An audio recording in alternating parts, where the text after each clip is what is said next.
mim, Paula, você sendo mulher também, nós sendo mulheres, como ataque à mulher, e ali, independentemente de gostar ou não da postura da Vera Magalhães, porque para mim está muito claro que a crítica do presidente foi ao jornalismo da Vera, mas você classificaria como ataque à mulher especificamente, ou será que estão tentando fazer um revival daquele Ele Não de 2018? Exatamente isso. E assim, é subestimar a inteligência das mulheres. Eles querem porque querem enfiar essa narrativa de que o Bolsonaro odeia as mulheres, de que o Bolsonaro tem baixa adesão entre as mulheres. E uma prova assim de que isso é uma baita de uma narrativa falaciosa são as maravilhosas tias do Zap, que já viraram símbolo nacional. E, inclusive, quando a gente fala sobre as tias do Zap, os tios do churrasco reclamam que eles não se sentem representados, né? Então, outra coisa interessante da gente analisar também é que o Bolsonaro, no dia da posse dele, colocou a primeira-dama para falar. E eu não me lembro de outro presidente que tenha feito isso, exaltado a figura da primeira-dama e dado voz a ela. E quando a Michele Bolsonaro fala, a imprensa é a primeira a tecer críticas, ou como agora se usa, não existe mais a palavra crítica, parece que é só ataque, né? Eu ainda não entendi muito bem qual que é a diferença, quem sabe um dia eu entenda, mas a imprensa faz críticas a Michele, principalmente levando para o lado religioso, né? Porque ela é uma evangélica fervorosa, tem a sua fé, e aí não tem problema nenhum. Quando a imprensa fala sobre a Michele Bolsonaro, não é misoginia e não é ataque às mulheres. Então, mas acima de tudo, que eu queria destacar, anotei alguns pontos aqui, porque quando tu me falou que era esse tema, eu adorei, é um tema que eu gosto muito de trabalhar. Acima de tudo, o que eu acredito é que o Bolsonaro é um político autêntico. Podem gostar ou não dele, mas todos têm que concordar que ele não é produto de um marqueteiro.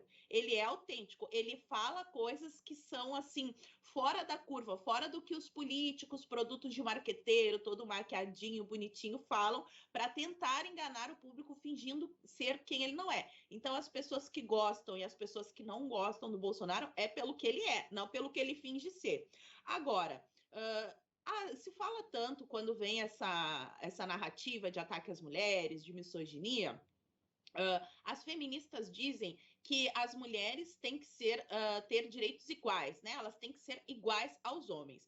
Aí uma jornalista ou uma mulher que entra para o meio político, ela evoca essa carta quando o Bolsonaro ou algum outro político dispensa o mesmo tratamento que ele dispensa aos outros, né? Se as mulheres querem ser tratadas de maneira igual, elas não podem reclamar quando os homens fazem isso. Não é o que eu creio. Eu creio que as mulheres têm que ser tratadas como princesas. Quero os meus privilégios por ser mulher. E a gente nota, muitas vezes, em rodas de conversa, vou pegar um exemplo bem do cotidiano aqui para o pessoal entender o que eu quero falar. Quando tem um grupo de homens conversando, eu não sei se as mulheres já viram como eles se tratam. E quando entra uma mulher nesse grupo para falar, eles inclusive se advertem, entrou uma mulher aqui, vamos amenizar o tom. Isso é um tratamento diferenciado, porque sim, as mulheres, na minha opinião, e das que não são feministas, são especiais.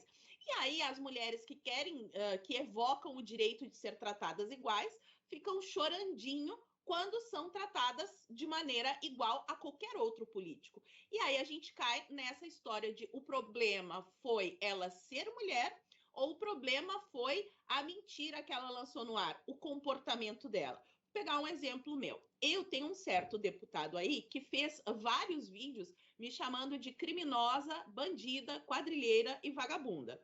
Eu não atribuo isso ao fato de eu ser mulher. Ele falaria as mesmas coisas caso fosse um homem representando os valores conservadores que eu defendo. Então, o problema dele não é com a Paula ser uma mulher. O problema dele é com a Paula propagar valores conservadores e ele ser um esquerdista que se opõe a isso. Ou, no caso aí desse xingamento extremo, foi má fé. Mas aí a gente tem, né, os meios jurídicos para cobrar uma reparação.